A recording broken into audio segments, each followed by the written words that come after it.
Salut mes biquets. Bon, alors comme promis, des anecdotes, toujours des années 80, et sur un personnage dont je vous ai déjà parlé, à qui j'ai fait croire qu'il allait avoir le deuxième rôle dans un long métrage à grosse production, avec l'acteur bien connu Jean-Paul Belmondo. Donc, je parle de Alain Lesage. Et très franchement, je l'aimais bien. Bon, il est plus là, on s'en fout. Moi, je suis pas trop croyant, donc voilà. Et je l'aimais bien, Alain Lesage. C'était un gentil garçon, quoi. Il était naze en catch, mais c'était un gentil mec. Alors, il était con. Oh, putain. C'est-à-dire, il était rustique, quoi, le genre agricole, si vous voyez ce que je veux dire. Et comme écrivait Audiard, si la connerie se mesurait, il servirait de maître étalon. Il sera à Sèvres. Enfin bon, le pauvre bourre, avec mon frère, on l'a pourri. Mais on l'a vraiment pourri, le mec. Alors, ça va aller vite, deux petites anecdotes comme ça. Le mec, il prisait. Alors, de la prise, pour ceux qui savent pas, c'est le genre de poudre, là, de machin. Vous foutez ça dans le pif comme les mecs qui prennent de la coke, quoi. Je sais pas, ça doit leur déboucher le nez, je sais pas, j'ai jamais essayé. Et avec mon frère, il nous vient une idée, parce que nous, on était très basés sur la connerie à l'époque, quoi, parce qu'on avait un métier... pour nous, en fin de compte, c'était pas l'usine, le catch, hein. C'était, même si c'était dur sur le fond, sur la forme, c'était facile, on voyageait tout le temps, on faisait nos combats, voilà, on s'amusait, quoi. Donc, on fait plein de conneries à l'époque, parce que les anciens, de ceux d'avant, des années 50, ils nous les ont appris, ces conneries. Et donc, un jour, j'achète une boîte de prises turques. Et nous avions rendez-vous aux Trois Obus, nous partions en Bretagne faire une date pour Jean Corne, qui travaillait avec Delaporte. C'était pour Delaporte, mais le démarcheur, c'était Jean Corne, le catcheur bien connu. Et on a tous rendez-vous aux Trois Obus, porte de Saint-Cloud. Et là, je rentre. Bonjour mon petit Alain, ça va? Ça va, merci, tu vas bien? Toujours, ça grosse, ça va bien? Ça va, t'as le petit con, il dit à mon frère, ouais, mais mon frère, il l'aimait bien aussi, parce que mon frère, c'était un batailleur, hein, on ne traitait pas de con comme ça, quand même. Mais enfin, bon, là, il l'aimait bien, il le faisait rire, il savait surtout qu'on allait lui faire une grosse connerie. Donc le bar est plein, hein. Parce qu'il y avait des têtes d'affiches et on avait souvent rendez-vous aux Trois Obus. Alors les gens, ils venaient, ils savaient à peu près les autres galas qu'on allait avoir, qu'on allait venir là pour repartir, charger des mecs et tout. Donc ils venaient nous voir, quoi. Donc c'était rempli, il y avait des mecs, des gonzesses, il y avait tout là-dedans. Et j'ai dit alors, t'as un peu de date en ce moment? Ouais, j'ai travaillé là pour un tel et tout. J'ai dit, ouais, moi je rentre de Turquie là, pour Arpa Weber, j'étais en Turquie. Voilà quoi. Et puis, en lui parlant, je sors ma boîte de prise. Turque. J'enlève le petit capuchon, et je prends, je m'en mets dessus, évidemment, je souffle dessus, puis je fais le mec qui la respire, mais voilà. Et je remets le truc, il me dit, c'est quoi ça? T'es prise, toi? Tu prises Mercier, toi? Je dis, ouais, je te dis, j'ai appris ça en Turquie, pas mal, hein. Un peu forte, mais fais voir! Non, je dis non, attends.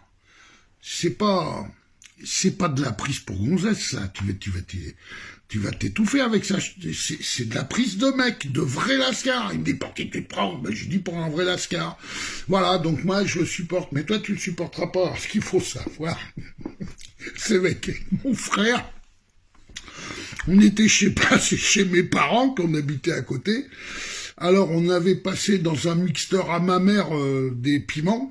Ok, trucs séchés, des piments séchés, vous voyez. On avait mis du poivre, mais du poivre, je sais plus ce que c'était comme poivre, mais vous le mettez sur le bout de la langue, là, voilà.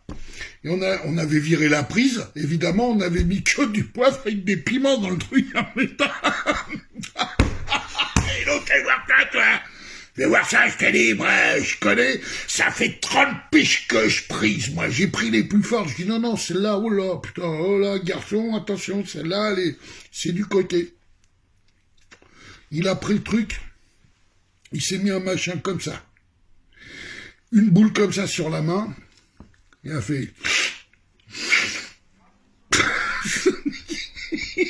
Ça a duré 15 secondes, il est devenu violet. Il est devenu violet, et là, les chandelles, atchoum, les chandelles, des chandelles comme ça, devant tout le monde, les yeux rouges comme un lapin, ça sortait de partout, par les oreilles et tout, on n'en pouvait plus. C'est-à-dire que, il est parti dans la Renault 30 à l'époque de Jean Corne. Jean Corne, il a fait le virer de la charrette tellement il en foutait partout de la mort. Le gros le sage, pendant 2 piges, il a plus jamais eu de sinusite, mais alors plus jamais. Alors ça c'est le premier gag, c'est que Martine Pelletier-Diaz, qui était quelque chose à l'époque, m'a rappelé sur ma page Facebook, lors des premières anecdotes. Alors, l'autre anecdote, c'est qu'évidemment, il avait une valise, petite valise tout bien rangée, avec ses bombes de lac pour ses cheveux, ses brosses, ses pompes, tout ça. Mais on savait qu'à la fin du gala, il repliait ses petites affaires, il les mettait dedans, et quand il fermait sa valise, il l'ouvrait plus, il la laissait chez lui, sa femme lui en préparait une autre, et c'est sa femme qui ouvrait la valise, qui faisait la machine à laver, tout le truc, quoi. Donc il rouvrait pas sa valise. Alors, avec mon frère, on était partis chez un pote à moi qui avait un sex shop de la TT. On avait acheté des godes, mais des trucs... c'est pas des godes, c'est des marteaux-piqueurs, les trucs. On avait acheté des livres de cul de la gonzesse qui se fait baiser par D-Black, Gangbang, Bukkake et tout le truc.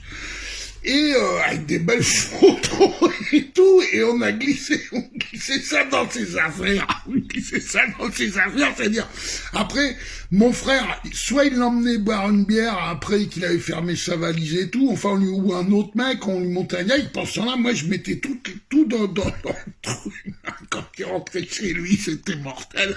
Sa femme, qu'est-ce qu'il prenait dans la gueule? C'est pas moi, l'autre était juste ta valise, il y a tout ça dedans. Bon, enfin, moi, il y a des trucs comme ça. Je vous dis, on lui collait ses pompes à la super glue au sol, enfin, voilà. Et une autre fois, il catch contre mon père. Alors, mon père, déjà, se taper le sage, il a vraiment pas envie, il dit, ouais, voilà. Il est naze de chez naze, quoi. Et mon père, c'était un putain de vaillant. Tous les vieux dans le cadre, je vous le diront, c'était un vaillant de chez vaillant, et puis il était impliable. Et si le mec en face, il était gentil, mon père, c'est un homme agréable, mais quand même, mec... voilà, quoi. Il y a qu'à regarder la gueule, vous comprenez tout de suite. Si le mec, il suivait pas, alors ça devenait un sac à merde, ça devenait une serpillière, il le prenait dans tous les sens, il le tordait. Et là, on sait qu'il catch avec mon père, fallait être méchant quand même. Et à l'époque, comme on avait toujours des problèmes musculaires, on achetait une pommade qui se vend plus aujourd'hui, ça doit être trop dangereux, c'est du Dolpic. Alors le Dolpic, vous foutiez ça chauffait. Ça chauffait, c'était terrible, quoi. Bon, vous aviez plus mal pendant une demi-heure. Et nous, on s'en mettait avant de monter au combat si on avait des problèmes, des douleurs et tout. Et ce qu'on faisait, nous, quand on était dans les vestiaires, le premier truc qu'on faisait, c'était les catcheurs à l'ancienne. On était tout le temps à poil, on respirait un peu. On mettait nos chaussettes, nos chouillères et nos chaussures de catch qui étaient longues à lacets, c'est des bottes assez longues, faites sur mesure. Et après, on restait les couilles à l'air comme ça, jusqu'au dernier moment, on mettait le slip de catch, c'était des slips de catch. Et pour les mecs qui étaient masqués, au dernier moment, la cagoule avec un mec derrière qui attachait et tout. Et là, on prend son slip de catch et bien en dessous, on lui badigeonne bien le slip de Dolpic, mais alors on en fout la moitié du tube. On prend la cagoule à l'intérieur, au niveau des yeux et tout, là, on met du Dolpic, d'accord? Ok. Et au dernier moment, Dans 3 minutes, combat vedette, Mercier, l'homme masqué. Donc il jouait le rôle de l'homme masqué. Il fout son slip. Il met sa cagoule et tout de suite, mon petit frère, il lui prend, il l'attache, mais il l'attache triple tour, il peut plus l'enlever la cagoule. Après, il a fallu des ciseaux, il l'attache vite pour être sûr qu'il l'enlève pas. Donc, il monte le premier sur le ring, et mon père arrive. Mais le temps qu'il monte lui sur le ring, ça commence déjà à le chatouiller, et puis il commence déjà à plus rien voir, le mec, du dolpic. Vous vous rendez compte? Autour comme ça, là. Bon. Et mon père monte sur le ring, bon, le business, fait le business. Et à un moment donné, nous on est derrière, on regarde. Alors mon père il est comme ça d'un coin du ring, les speakers font leur truc et tout, et l'autre il commence à gesticuler du cul comme une gonzesse en chaleur, mais il commence à se mettre la main aux couilles, à machin, et le mec il est là, ça le brûle comme s'il avait un lance-flamme au cul, putain. Et le combat commence. Mais en plus, ce qu'on a compris, c'est qu'il voyait plus rien, tellement il pleurait avec le dolpic. Ça lui brûlait les couilles, le trou du cul et les yeux. Et donc le mec voyait plus rien, plus rien, plus rien, plus rien. Et mon père, qui dit, mais qu'est-ce qu'il faut? On a à peine commencé, le mec il tombe par terre. Alors mon père, il le relevait, il te le prenait en ceinture à rebours, ceinture en souplesse. Les ceintures en souplesse de mon père, j'en ai jamais vu des comme ça, c'est des ceintures olympiques, quoi. Voilà, c'est même pas des germaines souplesses, c'est des souplesses olympiques. C'est-à-dire, il prenait le mec, mon père venait toucher son front, il était arc-bouté comme ça, il le plantait sur la gueule, et l'autre, il était disloqué à la fin du combat. C'est pas fini, parce que quand il descend du ring, il peut pas enlever sa cagoule, il veut l'enlever, il peut pas, parce que mon frère, il a 3-4 nœuds. Et mon père, il arrive, il le chope, il le pousse dans le mur, l'autre dans le mur, il s'effondre dans le mur, et il dit, espèce de connard, qu'est-ce que t'as foutu?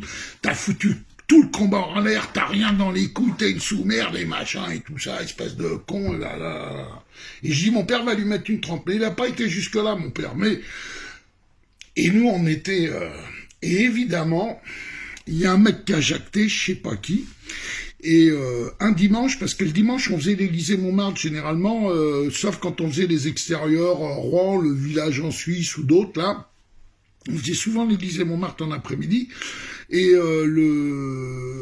mon frère et moi allions manger chez mes parents, à Bourg-la-Reine. Et un dimanche midi, on arrive à Bourg-la-Reine, et mon père est au courant du truc, il me dit, bande de petits connards, c'est vous, qu'est-ce que vous avez foutu à ce pauvre le sage et tout? Je dis, mais papa, c'est toi qui l'as jeté dans le mur, tais-toi, j'ai jeté dans le mur à cause de tes conneries et tout ça, enfin voilà, quoi, on s'est fait engueuler. Et ce pauvre le sage, on lui a fait que des gags. Des trucs que je ferais plus aujourd'hui, évidemment, c'est des trucs de gamins, parce que le catch des années 80, c'était ça, fallait rentrer dans le système. Au départ, moi, j'étais pas comme ça, quand je suis rentré là-dedans, j'étais comme un môme de mon âge, j'étais sain, de corps et d'esprit.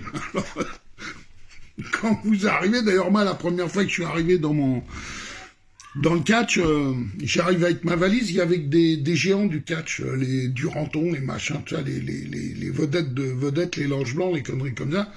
Vous posez votre valise, j'avais des cheveux longs frisés, j'étais sec, j'étais un poids moyen, 80 et quelques kilos, très sec. Le mec, il me dit, toi, là, les merdes, c'est là-bas, ou les tentes, c'est là-bas, ici, c'est les hommes. Alors, il faut se mettre dans le moule tout de suite. Donc, pour se mettre dans le moule tout de suite, déjà, faut leur montrer que vous avez du répondant sur le ring, que vous allez les essouffler, les vioques. Et là, ils vont vous respecter, que vous savez un peu tirer la couenne aussi, c'est bien, c'est même mieux. Et faut rentrer dans leurs conneries, parce que sinon, à un moment donné, ils vous prennent pour un bleu et ça va plus. Donc, c'est comme à l'armée. Donc, faut rentrer dans les conneries. Et donc, avec mon frère, on est rentré tout de suite. Bon, on n'a pas eu beaucoup de difficultés, nous, pour rentrer dans les conneries, parce que on aimait ça en vérité, voilà. Voilà.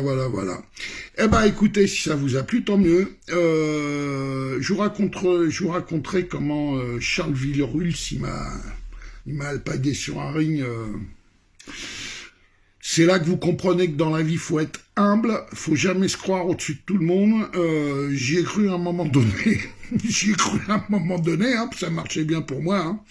mais il m'a vite remis à ma place, le monsieur. Vous comprendrez pourquoi demain. Voilà, bah écoutez, en espérant que ça vous a plu, si ça vous a pas plu, hein, vous êtes au courant. Allez vous faire enculer. Voilà.